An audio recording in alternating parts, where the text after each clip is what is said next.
We are on location at the Enjoy Center in St. Albert, where there are hundreds, maybe even thousands of beautiful orchids on display. I'm your host, Amy Giesbrecht. Thanks so much for tuning in. This is the annual Orchid Fair, and earlier this week, you may have remembered that gentleman. Oh, he's walking away. That is Lothar Oshrat. We were at his home with his twin brother, Heinz, and they were talking about their passion for these gorgeous flowers. Now, on the show today, you're going to see a lot of people getting up close and personal with these orchids, and if you look at the orchids, a fun fact about orchids, the center of the orchid is designed specifically, the reproductive parts of the flower, to attract the insect that helps them pollinate. So there is so many different interesting things to say about orchids. We're going to show you some very showy, beautiful flowers on the show today and some very rare ones. So stick around, it's going to be a great episode of Go. But up first, a world premiere hits the stage here in Edmonton. Thanks for that, Bianca. Coming up next, we head to Red Deer, where ladies from around the world are gathering with a common thread amongst them. Here's Sean TV's Jim Claggett with your next story. Thanks for that, Jim. Okay, coming up after the break, we're going to show you some of these very interesting flowers with the Orchid Species Preservation Foundation. Now, they're not as showy, big and bold and colorful as some of the other orchids we've been seeing, but they're very interesting, coming from very exotic places around the world, having medicinal qualities and being very difficult to grow. Stay tuned. More from the Orchid Show after this. Orchids are known for coming in so many different colors, and if you look at the face of an orchid, you'll notice it's completely symmetrical. There are so many fun and interesting facts about these flowers, and if you're just tuning in now, we're once again on location at the Enjoy Center in St. Albert for their annual Orchid Fair. Now, this entire display of flowers belongs to the gentleman that's just chatting with those ladies over there in the blue plaid shirt. Paul, give us a wave. We're going to be chatting with him coming up in the show. He is maybe unofficially the most impressive grower here today, and he knows everything about these flowers. He's been passionate about orchids for more than 40 years, so stay tuned. Lots coming up in the show. But first, why throw away slightly bruised, overripe fruit if you're a grocery store when you can donate it to such a great local cause? We're going to learn all about the Fruit Stars Project with Fruits of Sherbrooke next. The Spruce Grove Saints are en route to establishing themselves as the most successful Alberta Junior Hockey League franchise of all time. All they have to do is keep winning. Here's Sean TV's Tim Dancy with more. He has been an orchid enthusiast for the past almost 40 years, right, Paul? I am here with Paul Paludet, who is the owner of this impressive display of orchids, and the passion you have for this flower is quite obvious. We have to talk about the big showstopper here, the big white flower. What can you tell us about this guy? Phalaenopsis is one of the easiest orchids to grow in the house or in the greenhouse, so it was my favorite because they're so easy to grow. How many do you have in your collection right now? Thousands. Thousands. Yeah. Wow. It's quite a few. You okay? Yeah. And do they range in prices? What's the most you've ever paid for one of these types of orchids? 450, maybe 500. Okay. Yeah, so they can get quite expensive. Is that one still living? Yes. Yes. Yep. Yes, because earlier this week we were talking to Heinz and Lothar about their passion. They said they've killed a lot of orchids over the years. We've all killed a little bit just to get experience. I mean, that's the way you learn. But, if you follow some basic things, you can get away with a lot. They're quite adaptable, actually, more than you'd expect. So they're relatively easy to grow. What can you tell us about some of the other impressive flowers on this table? Well, fragrance is so much a part of orchids. This Dendrobium anosum, I love, and I keep in the greenhouse because when it's open, every day smells like a bouquet of flowers. It is absolutely amazing.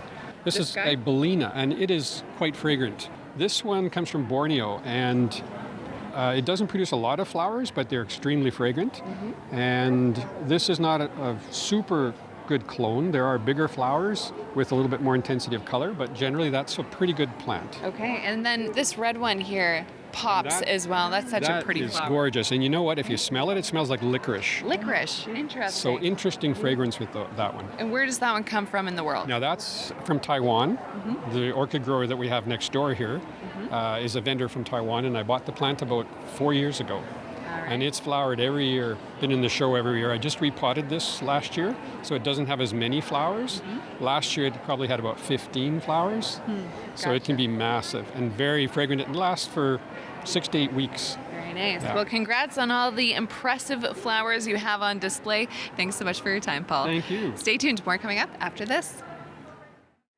Welcome back to the show. Some beautiful flowers to bring us back from break. If you're just tuning in now, we are once again on location at the Orchid Fair in St. Albert, their annual show where passionate orchid growers from across Alberta bring in their beautiful flowers. As you can see, they come in a wide variety of colors, and there's so many fun facts about orchids, including, did you know that vanilla is actually from an orchid plant? It's grown in Latin America, and horticulturalists love it because of its beautiful pungent scent.